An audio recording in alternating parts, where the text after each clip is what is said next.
बहुजन सौरभ, बहुजनांच्या सामाजिक व सांस्कृतिक चळवळीचे मुखपत्र। नमस्ते, जय भीम। मैं एडवोकेट डॉक्टर सिद्धार्थ कांबले, दैनिक बहुजन सौरभ का मुख्य संपादक। मित्रों, आज नागपुर की सबसे बड़ी न्यूज है बच्चू कडू का, जो जिस प्रकार से यहाँ पे अनप्लान्ड और जो प्रोग्राम हुआ और प्रोग्राम के बाद में जिस तरीका से पूरे ऑल ओवर इंडिया का जो चक्का जाम हुआ यहाँ से, क्योंकि सबको मालूम है कि नागपुर से ही सब रास्ते चारों ओर जाते हैं और ऐसे वक्त पूरा रास्ता ब्लॉक कर देने का, हैदराबाद जाने वाला, बॉम्बे जाने वाला, तो उसके वजह से सभी लोगों को मेरे ख्याल से 48 आवर्स से भी ज़्यादा हो गए थे। और ऐसे वक्त सब लोगों ने ये हुआ। इम्पोर्टेंट इसमें से एक बात है कि सुप्रीम हाई कोर्ट ने सुमोटो कॉग्निजेंस लेके पुलिस को बताया कि उसको तुरंत ये करो, उसको वहां से ये विड्रॉ करो। मोर्चा ने कोई बात को नहीं सुना। उन्होंने कहा आप गोली मारो, हमें कोई चलेगा, हमें कोई दिक्कत नहीं। जब आदमी परेशान हो जाता है, सब कुछ बर्बाद हो जाता है उसका और सब वो रास्ते पर आ जाता है, तो बोलता है कि मार लो ना, गोली मारो, क्या करोगे तुम हमको, वैसे भी तो हमको आत्महत्या कर रहे हैं सब लोग, तो उससे बेटर है तुम हमें मारो, क्या करेगा। ऐसे सिचुएशंस में आदमी, सब पुलिस हो या फिर ये हो, फिर हाई कोर्ट हो, सुप्रीम कोर्ट, सब खत्म हो जाता है। वही सिचुएशन ये हुई और उन्होंने डराया, धमकाया कि यदि हम लोगों से ज्यादा कुछ करोगे तो हम लोग रेल भी बंद कर देंगे। सेंट्रल इंडिया से यदि रेल बंद हो जाते तो ऑल ओवर इंडिया के सब का सब काम ठप हो जाएगा और वो कई दिनों तक चलते रहा तो क्या हालत होगी ये तुम्ही सभी को मालूम है, कितना बड़ा न्यूसेंस होगा। तो जब सबको मालूम है कि जब भी कभी लोग रास्ते पे आते हैं तो उसके नतीजे क्या हो गए, वो शायद दिल्ली में क्या होगा ये नहीं मालूम, लेकिन नागपुर से यदि सबका सब दाना पानी बंद हो जाए, नागपुर से जाने वाले सब एयरपोर्ट्स के रास्ते बंद हो जाए, रास्ते और दोनों भी हो जाए, तो यहाँ से पूरे देश का कारोबार बंद हो जाएगा। और ऐसे वक्त तुम्हारे सरकार को सोचने के लिए तो मजबूर हो गए, कब तक तुम जुमलेबाजी करते रहोगे, कब तक तुम झूठ बोलोगे, कब तक तुम्हारे ही वादे हैं कि भाई हम लोगों को 6,000 रुपए पर क्विंटल हम सोयाबीन देंगे, पूरा का पूरा बर्बाद हो गया। आज मार्केट में छुपे रास्ते से 3,000 3,500 हो रहा है रेट, जबकि उन्होंने वायदा किया था कि 6,000 रुपए देंगे। और जो भी छोड़ो वो पूरा का पूरा वॉश आउट हो गया, इतनी बारिश। और सोयाबीन का ऐसा क्रॉप है कि वो बड़ा डेलिकेट होता है, उसको थोड़ा भी पानी ज्यादा हो गया तो उसके रूट से वो सड़ जाते हैं और उसके बाद में कुछ नहीं होता, तुम्हारे हाथ में बसता। पूरा तैयार हो गया हुआ सोयाबीन पूरा का पूरा बह गया। बारिश जो अभी जिस तक हेवी रेन हो गया, नेचुरल तो थी नहीं, वो सब नेचुरल ही रेन, लेकिन वो इस तरीका से बर्बादी हो गई। क्योंकि मुझे ऐसा लगता है कि ये जो गल्फ में वार हो गए उसके वजह से पूरा ग्लोबल का पूरा स्ट्रक्चर ही बदल गया। नागपुर में या फिर ये हमारे महाराष्ट्र में भी इतना वेदर में चेंज नहीं था। इवन यहाँ से वो सेंट्रल इंडिया भोपाल तक पूरा का पूरा चेंज है। दिल्ली का वेदर वैसे ही रहा, लेकिन ये सेंट्रल जो पोर्शन है वो पूरा का पूरा हमारा डिस्टर्बेंसेस हो गए। तो उसके वजह से सब फार्मर्स बर्बाद हो गए, बहुत सारे क्रॉप्स ये हो गए, लेकिन फॉर्चुनेटली फार्मर्स का बहुत नुकसान हुआ। लोगों का ज्यादा नुकसान इसलिए नहीं हुआ क्योंकि कर्नाटका, हैदराबाद, MP यहाँ से काफी माल महाराष्ट्र में आता है सुबह में, तो उसके वजह से वेजिटेबल हो या कोई भी चीजें, सब्जी और की सब चीजें, दूध वगैरह हमारे यहाँ नियमित पहुंचता है। तो नागपुर और विदर्भ का सिचुएशन से एक अलग टाइप का है।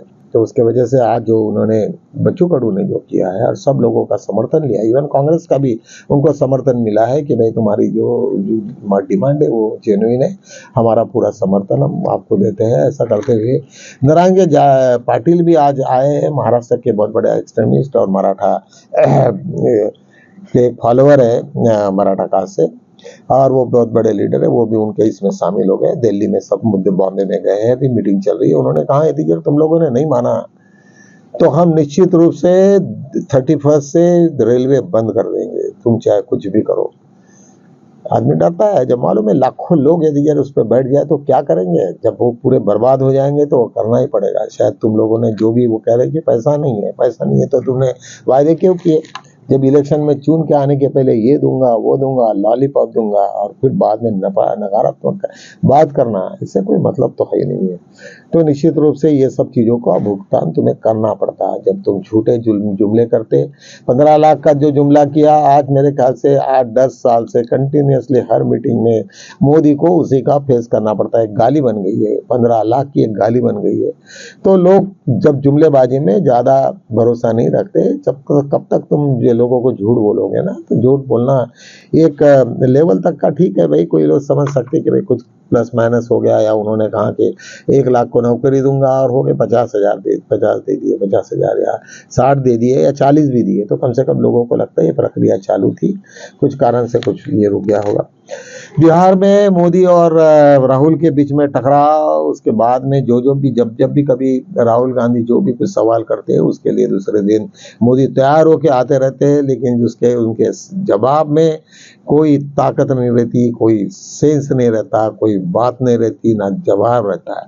वो जवाब नहीं करके कम से कम कुछ तो भी बोलने का, जो भी अभी यमुना के तट पे उन्होंने उसके लिए जो बांध के एक बहुत बड़ा एक टैंक बनाया था तालाब जैसे, उसकी उन्होंने कहा कि ये छठ पूजा के नाम पर एक बकवास है, झूठी, मतलब राहुल गांधी ने कहा था, उसके ऊपर उन्होंने कहा कि उन्होंने उसका अपमान किया। अरे क्या है, उसने क्या बोला, तुम क्या बोल रहे हो? तो ऐसे टाइप की सब जुमलेबाजी चल रही है। एनडीए के कुछ वहां पे बिहार में एक मांझी करके एक छोटा सा एक ग्रुप है, उनके एक खासदार आमदार थे, वो जब वोट मांगने के लिए गए तो लोगों ने दौड़ा के मारा उनको कि भाई ये हमारे रास्ते नहीं बने, हम नहीं है तो आए क्या के लिए हमारे यहाँ। तो ऐसे जब सिचुएशन आती है तो एक वक्त वैसा ही होता कि जब तुम लोग कब तक लोगों को दबाओगे, हो एक सिचुएशन आता है उस वक्त फिर कोई किसी को सुनेंगे नहीं। मित्रों, मुझे ऐसा लगता है कि बीजेपी ने और आरएसएस ने एक बात को ध्यान में रखना चाहिए कि जुमलेबाजी ज्यादा नहीं चलेगी। ये नीतीश कुमार बहुत ज्यादा होशियारी बन रहे हैं, तब तक ये करेंगे जब तक का एक लेवल है, जब तक लोग नहीं करेंगे, जिस दिन लोग वो रास्ते पे उतर जाएंगे तब बड़े बड़े ये है सब हल जाते हैं। तो करके ऐसे ही बातें नहीं करना चाहिए। उन्होंने जानबूझ के बीजेपी को इस तरीका से ये मतलब इतना फेवर भी नहीं करना चाहिए। लोगों को यहाँ पे अभी वोटिंग का वह समय है और लोगों के खाते में 10-10 हजार का एक लोन डाल रहे हैं, वो रिफंडेबल है, आपको वापस भी करना है। क्या है, कोई ना मांगते हुए तुमने लोगों के खाते में डाला है। तो ये सब सिचुएशंस बहुत ये है। और आज तो उन्होंने राहुल गांधी ने और एक दूसरा झटका दे दिया है कि तुम्हारे में दम होगा तो तुम डोनाल्ड ट्रंप को बोलो कि तुम्हारे डायरेक्ट तुमने जो है वो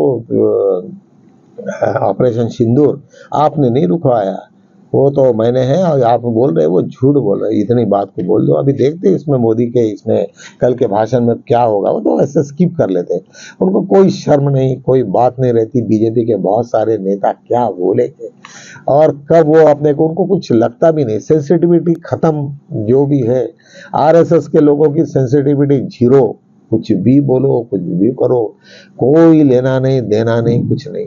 तो ये टाइप का यदि जब यही रवैया रहा तो निश्चित रूप से एक ये आने वाले दिन में, और वहां पे हिंसा का दौर अभी चालू हो गया है। बिहार में 1-2 जगह काफी हिंसा हो गई, एक आरजेडी का एक नेता मारा गया। अभी ऐसे सिचुएशन में यदि जब चुनाव आयोग का कोई लफड़ा हो जाए तो कई कलेक्टर और कमिश्नर का बहुत ही हाल होगा।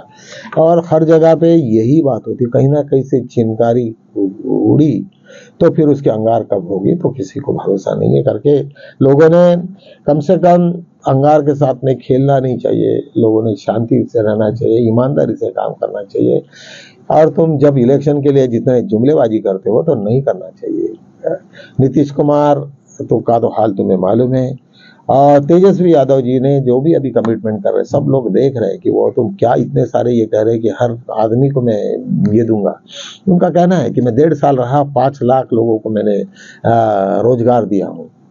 तो जब उनकी बात में दम है, उन्होंने मालूम है, उनको पता चला कि हर एक केस में क्या करना पड़ेगा, कौन सी नौकरी ऐसी बहुत बड़ी कलेक्टर की नौकरी दे रहे हैं और कौन सी बड़ी पोस्ट है। एक छोटी सी भी नौकरी दी है जिसमें स्टेबिलिटी है, कई काम है, कई काम निकल सकते हैं। तुम्हारे यहाँ प्लानिंग करे, डेवलपमेंट करे तो दुनिया भरी के काम यही निकलते हैं। हमारे यहाँ पे जो भी कुछ हो रहा है वो सिर्फ 2-3 बड़े बड़े व्यापारियों को खुश करने के लिए ये सब हो रहा है, अडानी अंबानी और कोई हो गए छोटे मोटे। ये यदि यदि इसी तरीका से पॉलिसी चलते रहे तो मुझे लगता है कि इस देश में बहुत बड़ा एक ये होगा, असंतोष होगा और लोग रास्ते पे आएंगे। उसके लिए कोई ये नहीं है। कर्नाटका की एक न्यूज आई है कि उन्होंने आरएसएस को तो बैन किया ही किया है, लेकिन उन्होंने सब बैकग्राउंड के पास में उन्होंने हाईकोर्ट में स्टे मिला है, वो भी एक आरएसएस से रिलेटेड वो जज है। लेकिन लोग रास्ते पे समझ गए, सब लोग जो भी हो रहे हैं, तो वो सब लोगों को समझ गया कि ये पूरा का पूरा वहाँ की जो प्रयोगशाला है उसको अभी बंद करना है। यही स्टेट यदि जब चलते रहा तो मुझे लगता है कि आने वाले दिनों में बहुत बड़ा ये हो जाएगा। उन्होंने कहा कि दक्षिण पार्ट जो है कर्नाटका का, वहाँ का स्पेशली ब्राह्मीण कम्युनिटी उसमें बहुत ज़्यादा एक्टिव है। मेनली वहाँ पे बजरंग दल और हिंदू वाहिनी जागरण मंच वगैरह के जैसे बहुत सारी संस्था है जिनके वजह से सरकार को कंटिन्यूसली चुनौती रहती है। इसके पहले भी वहाँ पे बीजेपी की सरकार थी, वो हर वक्त गवर्नमेंट को अनस्टेबल करने का काम करते हैं। यदि जब यही का रहा तो आगे में भी आने को तकलीफ होगी, और निश्चित रूप से कांग्रेस उसके पीछे में बड़ी जोर से लगी हुई है। अभी देखते हैं हमें गुजरात का क्या अपडेट्स है, हमारे महाराष्ट्र का क्या अपडेट्स है। अभी ठाकरे फैमिली से भी, राज ठाकरे और उद्धव ठाकरे की तरफ से और उनके साथ में अभी शरद पवार की भी एक मीटिंग होगी। तो मुझे लगता है कि अभी देश में असंतोष ज़्यादा है, और यदि ये असंतोष रहा तो बीजेपी को कंटिन्यूसली डर लगा रहता है। इस तरीका से शिंदे जी के नाम पे पूरा इलेक्शन जीता और उनको ही लंबा कर दिया, और इस वक्त फिर दोबारा अमित शाह ने वहाँ पे जाके बोला कि अभी हमको किसी की बैसाखी की जरूरत नहीं है। ये किसी को इंसल्ट किए जैसा है, ये नहीं होना चाहिए। हमें अपनी एक सभ्यता से रहो भाई, जो भी हुआ गलतियां हो गई भूल गए। लेकिन इस तरीका से बयानबाजी करने का कि हमें अभी बैसाखी नहीं चाहिए, मतलब जिसके भरोसे में तो जून क्या थे उसी को लात मार दो, तो ये ठीक नहीं है। तो मुझे लगता है कि सभी लोगों ने अपनी नैतिकता से जीना चाहिए, चाहे वो पॉलिटिकल पार्टी रहे या इंडिविजुअल रहे। और बिना मतलब जो सब्जेक्ट में नहीं हमें ज़्यादा मालूम है तो उसमें ज़्यादा डिस्कशंस करने की ज़रूरत नहीं है, या फिर अपने दिमाग को थोड़ा सा ये पूछो या थोड़ा सा स्ट्रेस दीजिए कि भाई ये उसने कहा वो सच है या नहीं है, और उसके बाद में कोई नतीजे पे पहुंचो। यही हम लोगों के ये होनी चाहिए। फिर दोबारा हम कल मिलेंगे, तब तक के लिए जय हिंद।